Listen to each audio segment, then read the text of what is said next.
जय Hind.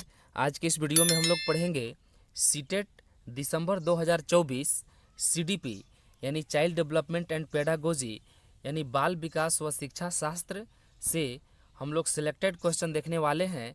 With trick हम लोग देखेंगे। यह वीडियो पेपर 2 कक्षा 6 से 8 के लिए सामाजिक अध्ययन शिक्षक पद हेतु यह पार्ट 1 है, जो बहुत ही इम्पोर्टेंट वीडियो होने वाला है।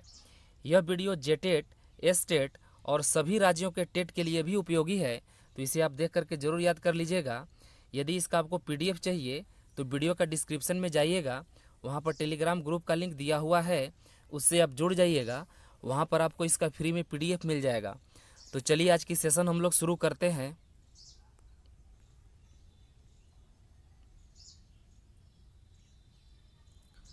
क्वेश्चन नंबर 1 है, कक्षा में अर्थपूर्ण अधिगम को प्रोत्साहित करने के लिए अध्यापिका को खाली स्थान है क्या करना चाहिए। आइए हम लोग ऑप्शन देखते हैं। फर्स्ट ऑप्शन है विद्यार्थियों की सहायता करनी चाहिए कि वह अपने मनोभावों और अभिप्रेरणा को सुव्यवस्थित कर पाए। चलिए यह सही बात है। सेकंड है विद्यार्थियों को उनके प्रदर्शन के आधार पर वर्गीकृत और नामांकित करके उनके योग्यता आधारित समूह बनाने चाहिए। देखिए, आप कभी भी याद रखिएगा, टैग वर्ड्स के माध्यम से भी आप क्वेश्चन को आसानी से पकड़ पाएंगे। वर्गीकृत कभी नहीं करना है, यानी बच्चों को जो है उनके प्रदर्शन को वर्गीकृत कभी नहीं करना है। तो इस तरह से जो है आपका ऑप्शन नंबर 2 यह कैंसिल हो जाएगा। थर्ड नंबर है विद्यार्थियों में संवाद और परिचर्चा को प्रोत्साहित करना चाहिए जिससे वह बहुपरिप्रेक्ष्य करने में सशक्त हो। ये पॉजिटिव बात बोला जा रहा है, यह हो सकता है। आगे है फोर्थ नंबर, कक्षा में विविधता की उपेक्षा करके शिक्षक की मानक विधि को अपनाना चाहिए। उपेक्षा भी जो है निगेटिव टैग वर्ड्स में आता है, तो इस तरह से यह भी कैंसिल हो जाएगा। तो हमारा कौन कौन सा ऑप्शन बच गया? एक ऑप्शन नंबर फर्स्ट है और एक ऑप्शन नंबर थर्ड है। इस तरह से इसका राइट आंसर हो जाएगा ऑप्शन नंबर सी। नेक्स्ट है क्वेश्चन नंबर 2 है, प्रतिकूल परिस्थितियों और वंचित पृष्ठभूमि वाले अधिगमकर्ताओं को संबोधित करने के लिए निम्नलिखित में से कौन सी पद्धति प्रभावशाली नहीं है। इस पर आप जरूर गौर करिएगा, यहाँ पे नहीं है बोला जा रहा है। फर्स्ट ऑप्शन है विद्यार्थियों को संतुलित और चुनौतीपूर्ण लक्ष्य के लिए अभिप्रेरित करना और उपयुक्त शिक्षण सहायता उपलब्ध कराना। बी है कार्यकलापों के लिए सहयोगी समूह बनाना और विद्यार्थियों को एक दूसरे का समर्थन करने के लिए प्रोत्साहित करना। सी है अधिगमकर्ताओं से बातचीत करके उनकी आवश्यकताओं और उनके सम्मुख आई चुनौतियों को समझना। डी है अधिगमकर्ताओं को विद्यालय के बाहर ट्यूशन पढ़ने के लिए कहना जिससे कि अध्यापक को उन पर अधिक ध्यान न देना पड़े। देखिए, चूँकि यहाँ क्वेश्चन में जो है निगेटिव यानी नहीं पूछा जा रहा है, तो आंसर में हम लोगों को निगेटिव ही सर्च करना है। तो इस तरह से ऑप्शन नंबर ए, बी, सी में पॉजिटिव बातें कही जा रही है। और यहाँ पर देखिए, बाहर ट्यूशन पढ़ने के लिए आपको जो है नहीं कहना है बच्चों को, क्योंकि यह निगेटिव टैग वर्ड्स में आ जाएगा और अध्यापक को उस पर ध्यान न देना पड़े। अध्यापक का काम ही है कि बच्चों के प्रति जो है पॉजिटिव जो है उसको मोटिवेट करें। तो इस तरह से जो है यहाँ पर ध्यान न देना पड़े, ट्यूशन पढ़ना पड़े। यहाँ पर दो निगेटिव टैग वर्ड्स हमको मिल गया, तो इस तरह से इसका जो है right answer option number D हो जाएगा। उम्मीद है कि आपको ज़रूर समझ में आ रहा होगा। आइए हम लोग नेक्स्ट क्वेश्चन देखते हैं। क्वेश्चन नंबर 3 है, बच्चों के अधिगम में शारीरिक स्वास्थ्य और सांवेगिक अवस्था खाली स्थान है। ए का कोई आपसी संबंध नहीं है, बी की भूमिका नगण्य है, सी का कोई प्रभाव नहीं होता है, डी एक महत्वपूर्ण भूमिका है। तो इस तरह से आप देखिए, यहाँ पर संबंध नहीं है की बात बोला जा रहा है, निगेटिव है, इस तरह से यह कैंसिल हो जाएगा। नगण्य तो यह निगेटिव खुद में है, और प्रभाव नहीं है यह जो है यह भी निगेटिव टैग वर्ड्स में आते हैं। तो इस तरह से इसका राइट आंसर हो जाएगा ऑप्शन नंबर डी। बच्चों के अधिगम में शारीरिक स्वास्थ्य और सांवेगिक अवस्था जो है कि एक महत्वपूर्ण भूमिका होती है। तो इस तरह से right answer option number D हो जाएगा। आप सिर्फ टैगवर्ड पर अधिकांशतः फोकस करें, इससे जो है मोस्टली क्वेश्चन जो है आप सीडीपी में पकड़ पाएंगे। नेक्स्ट है क्वेश्चन नंबर 4 है, कक्षा में प्रभावशाली अधिगम के लिए खाली स्थान वातावरण की रचना करनी चाहिए बजाय खाली स्थान वातावरण के।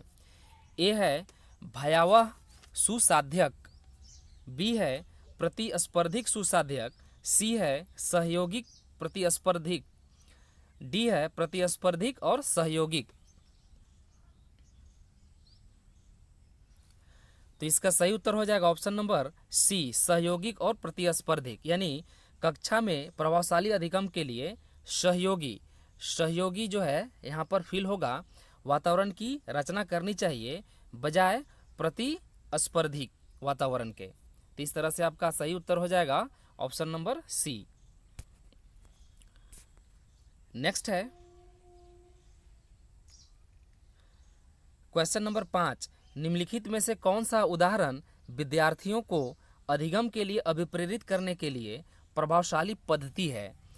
ए वे कार्य देना जो कि बहुत सरल हो, बी प्रतियोगिताओं के लिए बहुत से अवसर उत्पन्न कराना, सी पाठ उपलब्ध कराना विशेष कर जब विद्यार्थी कोई नया कौशल सीख रहे हों, डी सीखने से ज़्यादा कार्य पूर्ण करने पर बल देना। तो इस तरह से इसका सही उत्तर हो जाएगा ऑप्शन नंबर सी, पाठ उपलब्ध कराना विशेषकर जब विद्यार्थी कोई नया कौशल सीख रहे हो। पाठ ढांचा, इस तरह से ये शब्द जो जहाँ पे भी आप देखने को आपको मिला वह समझ जाइए कि वह पॉजिटिव टैग वर्ड्स में आता है। तो इस तरह से इसका आपका ऑप्शन नंबर सी सही हो जाएगा। नेक्स्ट है क्वेश्चन नंबर 6, अधिगम एक खाली स्थान और खाली स्थान प्रक्रिया है। ए सरल व्यक्तिगत, बी जटिल निष्क्रिय, सी जटिल सक्रिय, डी सरल रैखिक।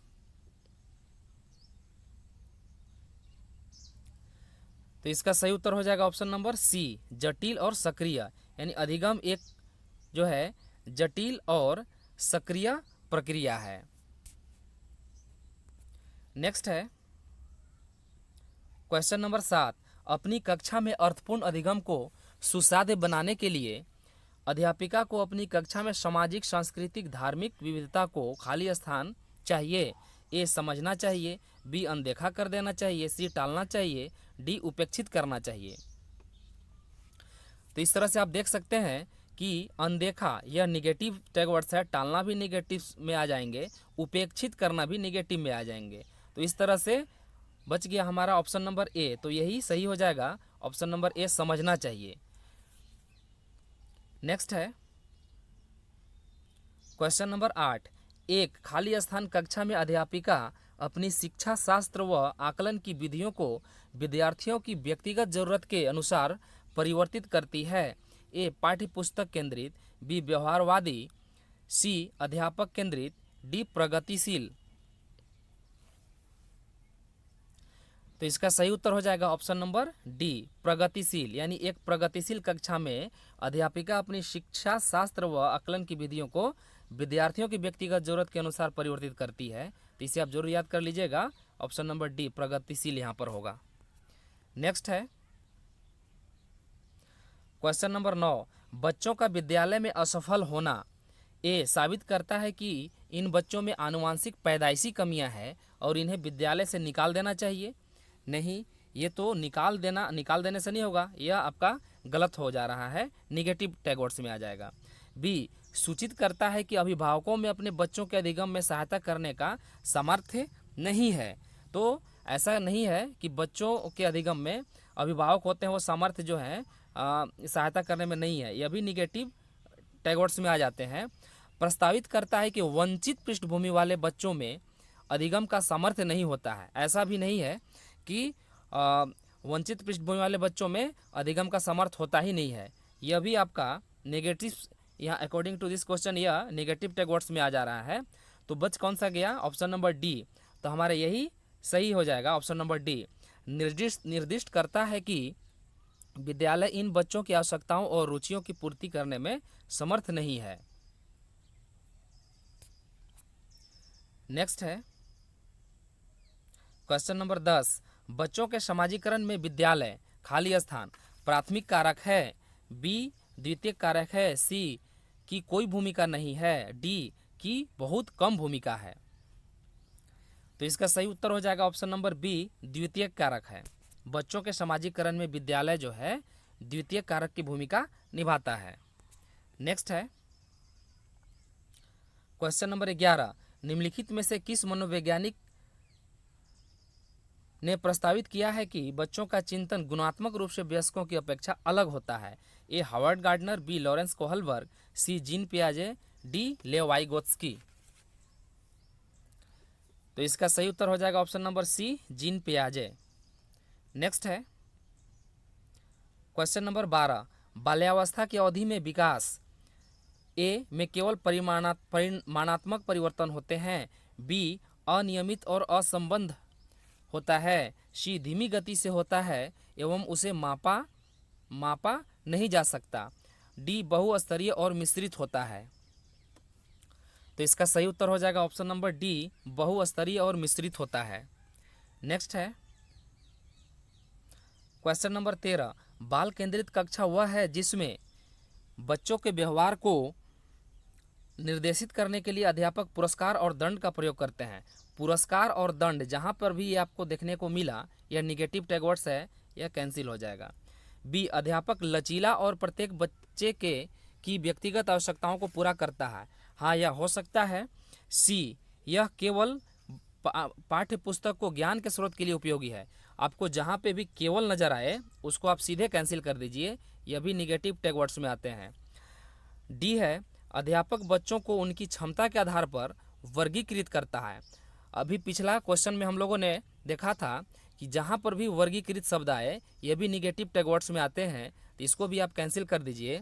आपका बच कौन सा गया? ऑप्शन नंबर बी सही हो जाएगा कि बाल केंद्रित कक्षा वह है जिसमें अध्यापक लचीला और प्रत्येक बच्चों की व्यक्तिगत आवश्यकताओं को पूरा करता है। नेक्स्ट है क्वेश्चन नंबर 14, किस मनोवैज्ञानिक के अनुसार बच्चों में के संज्ञानात्मक विकास में सांस्कृतिक उपकरण एक महत्वपूर्ण भूमिका निभाते हैं? A Albert Bandura, B F Skinner, C Lev Vygotsky, D gene पियाजे। यहाँ पर लेव वाइगोत्स्की होगा, तो इसका सही उत्तर हो जाएगा ऑप्शन नंबर सी लेव वाइगोत्स्की। नेक्स्ट है और इस वीडियो का लास्ट क्वेश्चन है क्वेश्चन नंबर 15, अध्यापकों को कक्षा में बहुभाषीयता को खाली स्थान समझना चाहिए। एक समस्या, बी एक व्यवस्थागत मुद्दा, सी एक गुण और साधन, डी एक रुकावट। तो इसका सही उत्तर हो जाएगा ऑप्शन नंबर सी एक गुण और साधन समझना चाहिए। बस इस वीडियो में इतना ही।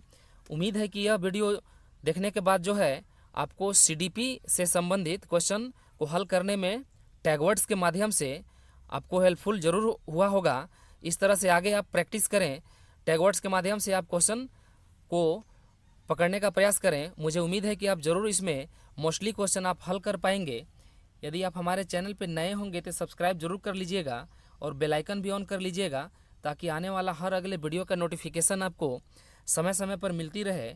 लाइक तथा शेयर भी अपने दोस्तों में ज़रूर कर दीजिएगा। इसका पीडीएफ पाने के लिए आप वीडियो का डिस्क्रिप्शन में जाइएगा, वहाँ पर टेलीग्राम ग्रुप का लिंक दिया हुआ है, उससे आप जुड़ जाइएगा। वहाँ पर आपको इसका फ्री में पीडीएफ मिल जाएगा। तो मिलते हैं हम लोग नेक्स्ट वीडियो में।